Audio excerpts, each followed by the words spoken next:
I'm Hassan and I'm an American chauffeur. Uh,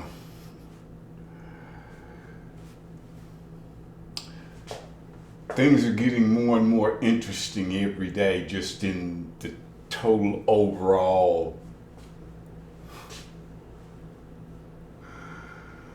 sense of this thing within the transportation industry. All of it's going to change.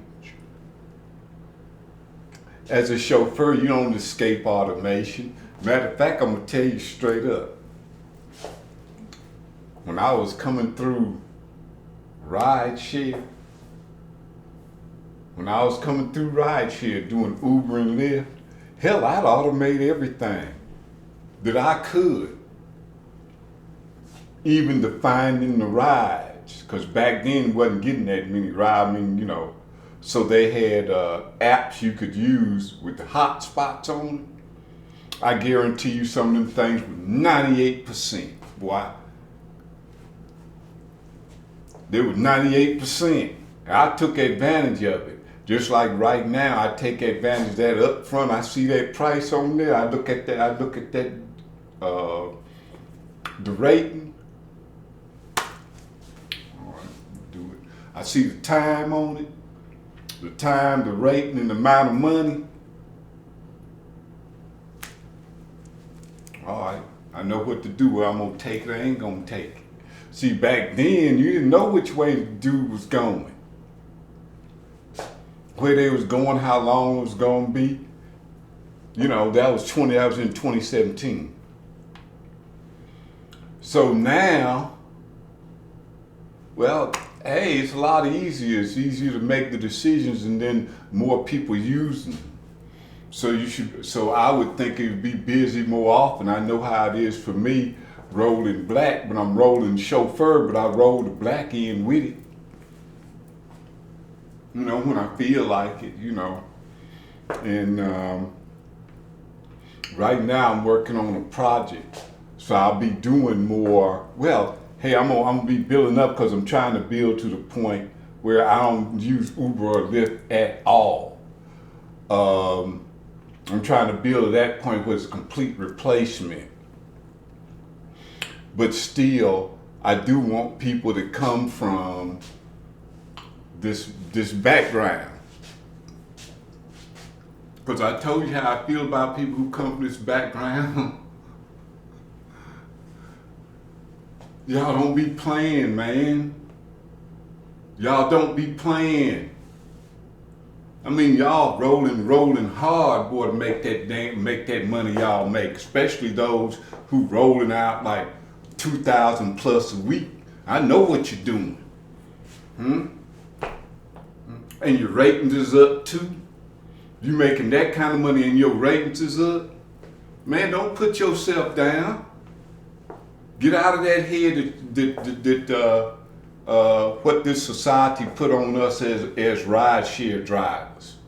Okay, it's supposed to be something wrong with us, like we the lower, whatever. I know they talking about them Uber X dudes, but that's out of line too. What they talking about is them 80%ers. Now we finna get into it right now before I get too deep on that part. There's something very special, a math thing, that we're gonna look at right quick, because when it came to me, it was like, oh my gosh, man, come on now, it can't, Most of what you hear on YouTube, okay, by people who drive rideshare, you hear more of it ain't no good, or Uber's no good, Lyft no good. The way that was good, that kind of talk was going on back then. And I told you what I did. I was looking at the videos and I was looking at the background, and I noticed that people was talking about when Uber no good, Lyft no good, all that. They was taking vacations to exotic places with the money they made in the same damn video, talking about how it wasn't no damn good. See? And then I would see them talking about Uber no good, Lyft no good.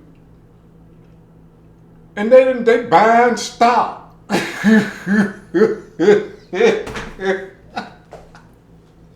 They buying Bitcoin. Okay, well, I was like, okay. Okay, look, be careful. This thing is a lot deeper than what you think. Now I'm gonna throw this out here to you, and I'm hoping that with the proper spirit you understand it, but whatever way you're gonna understand it. Because the way I understand it ain't gonna motivate you. Okay.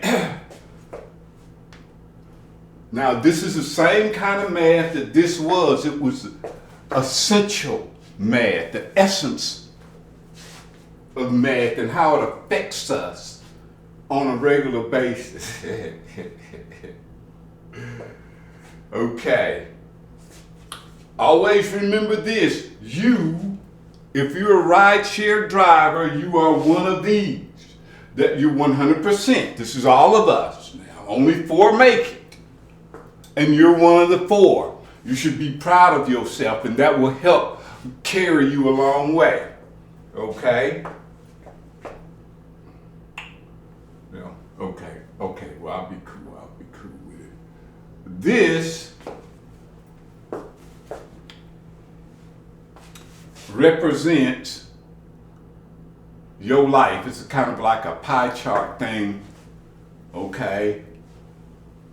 Now, if you rolling 12 hours a day, 7 days a week, because the last person I took a ride with was that young lady I was telling you about, just bubbling over, Lord Almighty. It was awesome. She said she did 12 hours a day, 7 days a week. And had no ill feeling about it, no complaining. Rolling, baby. All right now. She said she didn't come out that street unless she was getting $300 that day. Okay, now, so that means I've done it too now. Dadgummit, I've done it. I'm pushing 16. I told you I went at this thing like an athlete. Okay, that is half of your life. That's half of your life right there. Now, let's say you're honorable and you do sleep like this. Now, I'm kind of an insomniac. It's an issue. I've been working with it for years. That allopathic thing, I do what I can to stay away from it.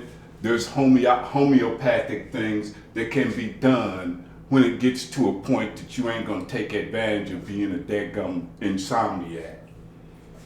Okay, so anyway, so much for that. So this takes up half of your life now. Damn it. Okay, now. Let's say this is sleep. Sleep. I'm getting excited, so just kind of bear with me a little bit, because this has just blew my mind here. These waking hours here. Now, I'm single, okay? I ain't got to come home to where you been, what you been doing. I ain't got to come home to that mess. All right? See, I ain't got to come home and, well, hell, okay, this particular person, they had children. School, all whatever people have to do for that, what females do. Y'all know what you do now. Come on now. Just work with me on this. You spent half of your life, male or female, children, ain't children, whatever you got, out here making this work for you. You spend this much time sleeping, and this, I didn't have to come home no rigmarole. I had a housekeeper, so I had the housekeeper come in, once a week and clean up and everything. And I trust them. I go out and roll. Just tell them, hey, come on in, do what you do, and roll on. I roll on. A lot of this time for me was took up in studies, experiments, calculations, stuff like that. But if you got it, so mine was all encompassing. It was my whole thing for me. Like I said, I eat, sleep, and drink the damn stuff, right? Okay. But say, what if you're disgruntled?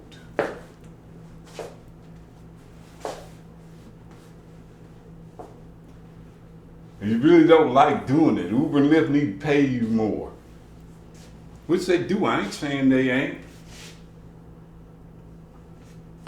But just ain't a thing of getting more for, making more money, making more for what you paid. My thing was, make more money per ride. So I ended up being a chauffeur and taking private rides and doing what I do.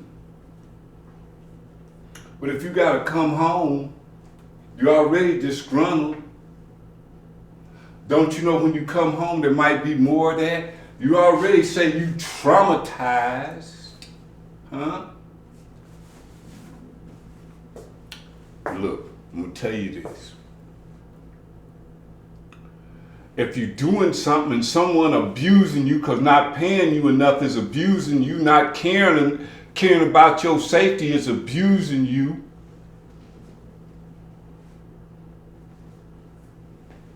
that's trauma. That's trauma.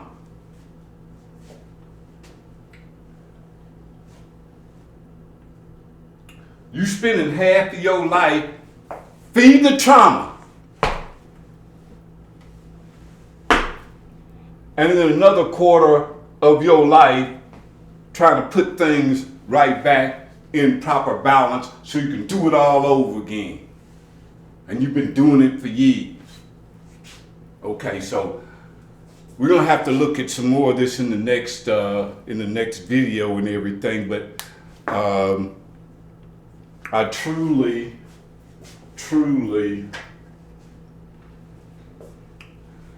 want you to look at yourself and look at yourself honestly and deeply, because I found some beauty within this thing. Yet and still I had to keep my eyes open to things that was ugly, because anytime you condone and you okay with people out here murdering people and carjacking people, I'll say there's something wrong with you, and that's just my point of view. It damn sure ain't no opinion. There is something wrong with you if you're okay with that crap. All right then, until next video, drive safe and drive with confidence.